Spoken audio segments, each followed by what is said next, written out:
호세아 5장입니다. 4장부터 그 설교가 이어진다 그랬죠. 우리가 이제 고향 성경을 읽으면서 특히 호세아서를 읽으면서 이제 이해하기 위해서 좀 먼저 알아야 될 것은 남북이 나뉘어져 있잖아요. 그 나뉘어져 있는 상황 속에 하나님은 그 성경에서 북이스라엘을 칭할 때 이스라엘 이렇게 쓰시기도 하고 또 에브라임 이렇게 쓰시기도 합니다. 그러니까 같은 대상을 그렇게 이야기하는 거예요. 왜냐하면 에브라임 북이스라엘의 10지파가 있는데 그 중에 가장 대표적인 지파가 에브라임 지파이기 때문에 북이스라엘이라고 이야기하기도 하고 에브라임이라고 이야기하기도 합니다. 그리고 유다야 그러면 그 유다는 이 남북이 나눠진 상황에서는 남유다이겠죠. 이스라엘 그러면 전체를 다 이야기하는 것이겠고요. 그렇게 작은 단어 하나하나인데 의미들이 좀 달라집니다. 그렇게 생각하고 보면 오늘 5장 말씀은 단순히 북이스라엘 백성들에게만 하시는 경고의 말씀이 아니라 그 말씀이 남유다에까지 미치고 있는 것을 볼 수 있고 그 이야기는 이스라엘 전체를 향한 하나님의 선지자를 통하여 경계하시는 말씀이라 그렇게 깨닫게 되는 것입니다. 그러니까 남북이 다 똑같은 상황이라는 것이죠. 그런데 여러분 이스라엘 백성들이 왜 그런 상황이 되었는가 우리가 계속해서 알고 있는 대로 그 백성들이 하나님을 떠났기 때문이지요. 음란함이라 그렇게 표현했는데 그 일들이 대단히 조직적으로 위에서부터 아래까지 다 썩었다 이렇게 표현되는 겁니다. 그래서 1절을 보시면 대상들을 한번 보세요. 하나님께서 들으라고 부르시는데 제사장들아 이를 들으라 이스라엘 족속들아 깨달으라 왕족들아 귀를 기울이라. 자, 제사장들은 누굽니까? 하나님께서 그 일들을 하도록 구별해 놓은 자들이지요. 굳이 지금으로 비유하면 목회자들이겠지요. 그리고 왕족들아 하는 것은 누굽니까? 나라를 다스리는 지도자들이겠지요. 연장자들까지 포함해서요. 그 구약 성경 히브리어 단어에서 장로라 하는 말은 나이 든 사람을 이야기하는 거니까 어른들을 다 포함하는 얘기겠죠. 그 다음에 이스라엘 족속들아 그렇게 얘기하면 남북을 막론하고 모든 사람들을 이야기하는 거죠. 그러니까 누구 하나 예외가 없이 다 썩었다. 다 문제다. 하나님을 떠났다, 음란하다 그렇게 말씀하시는 겁니다. 그럼 무엇이 문제인가? 4절을 보십시다. 4절을 보시면 그들의 행위가 그들로 자기 하나님에게 돌아가지 못하게 하나니 이는 음란한 마음이 그 속에 있어 여호와를 알지 못하는 까닭이니라. 하나님을 모른다. 우리가 음란하다 하는 것은 성적인 타락을 이야기하는 게 아니지요. 여기선 비유적인 표현입니다. 하나님을 알지 못한다는 것은 하나님을 믿지 않고 의지하지 않는다는 것입니다. 그럼 하나님을 믿지 않고 의지하지 않는 것을 음란하다 이렇게 표현했는데 또 다른 표현이 있습니다. 그런 사람을 뭐라고 이야기하는가? 5절을 보십시다. 5절에 보시면 그런 사람을 또 이렇게 얘기합니다. 이스라엘의 교만이 그 얼굴에 드러났으며 교만하다 이렇게 표현하는 거죠. 그런데 하나님을 떠났으면서도 교만하면서도 자기의 모습을 모르는 거예요. 예수님께서 비유를 드셨는데 오른쪽에 양과 왼쪽에 염소를 나누어 놨어요. 그런데 왼쪽에 있는 자들이 그러잖아요. 주님 내가 주의 이름으로 선지자 노릇을 하고 주의 이름으로 귀신을 쫓고 그 주님께서 뭐라 그러죠? 이 불법을 행한 자들아. 우리로 따지면 교회 안에서 열심히 봉사하고 예배드리고 다 했는데 불법을 행한 자들아. 오른쪽에 있는 자들에게 네가 내가 굶주릴 때 먹을 것을 주었고 아플 때 더 싸매어 주었고 이야기하잖아요. 그 오른쪽에 있는 자들은 뭐라 그럽니까? 주님, 제가 언제 그랬습니까? 중요한 것은 뭐냐면 둘 다 자기의 상태를 정확하게 모른다는 거죠. 우편에 있는 자는 말씀을 따라 살아가는 것이 당연하니 그것이 자기의 공로라는 생각을 하지 않는 것이고, 왼편에 있는 자들은 말씀을 떠나 살아가면서도 자기의 상태를 전혀 모르는 것이죠. 그러면 음란한 것, 그 다음에 하나님을 떠나 있는 것을 무엇으로 검증하는가? 13절을 한번 보십시다. 13절을 같이 읽습니다. 13절 시작.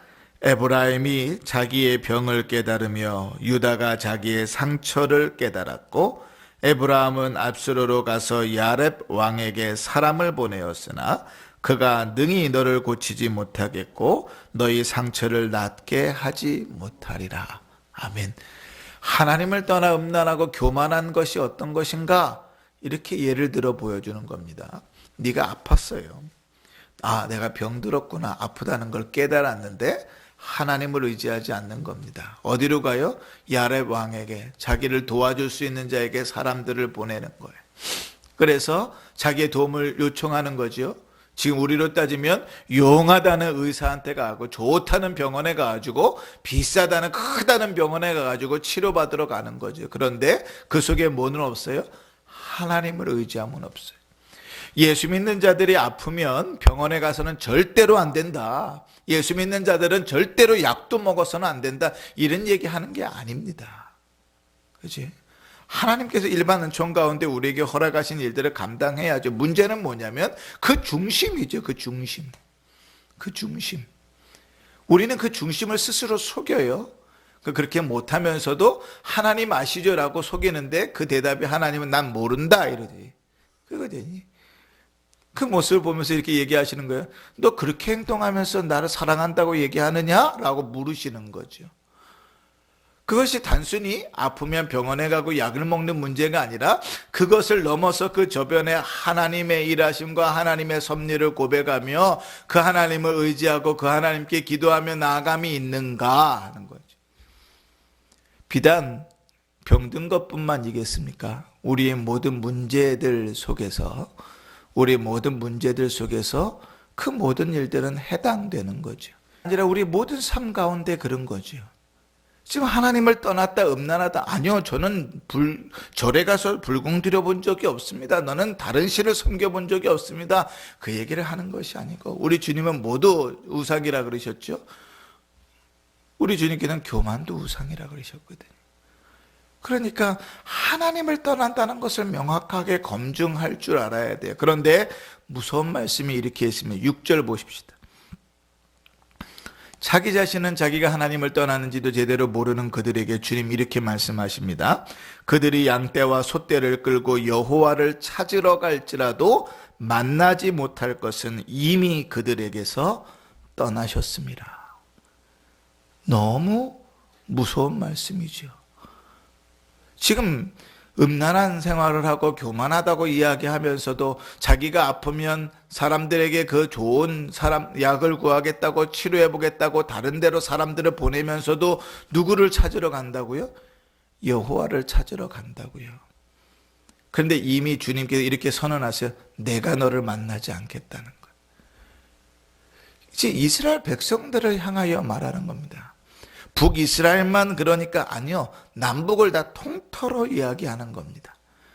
다시 말하면 하나님의 선택한 백성을 향하여, 하나님의 자녀들을 향하여 말하는 겁니다. 너 이렇게 신앙생활하면 내가 너를 만나주지 않겠다. 예배 100번 1000번 나와봐라, 내가 절대로 너 만나주지 않겠다. 열심히 기도해봐라, 내가 그 기도 들어주지 않겠다. 우리가 잠언서를 읽으면서 그 길이 얼마나 괴롭고 어려운 길인 줄 알지요. 왜 하나님께서 그렇게 몰아가십니까? 15절 보십시다. 15절을 보시면 그들이 그 죄를 뉘우치고 내 얼굴을 구하기까지 내가 내 곳으로 돌아가리라. 그들이 고난받을 때에 나를 간절히 구하리라. 하나님 왜 그 얼굴을 가리세요? 그가 회개하고 돌아올 때까지. 그러니까 모든 회복의 열쇠는 뭡니까?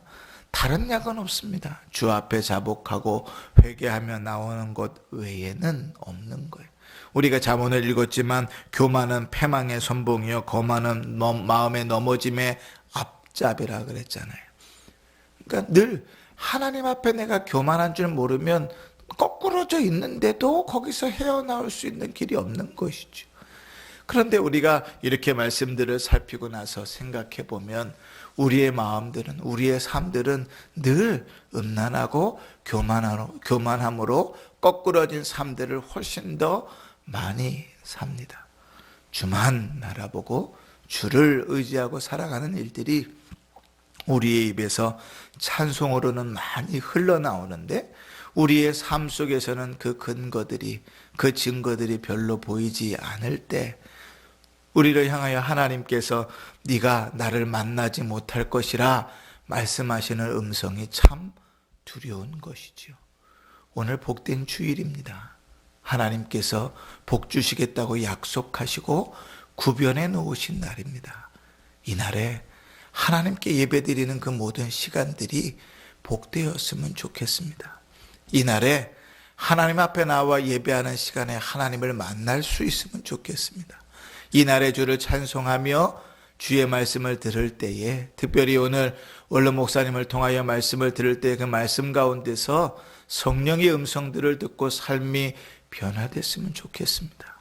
주께서 그 일을 위하여 주일을 우리에게 허락하시고 그 일을 위하여 우리를 예배 자리로 부르셨다면 하나님께서 목적하신 일들이 우리의 삶 가운데 아름답게 응답되기를 원합니다. 그 복된 주일이 우리의 인생의 오늘이 되기를 바라고 오늘 그렇게 은혜를 받아서 한 주간을 또한 승리하는 복된 삶을 살아가기를 주의 이름으로 축원합니다. 아멘.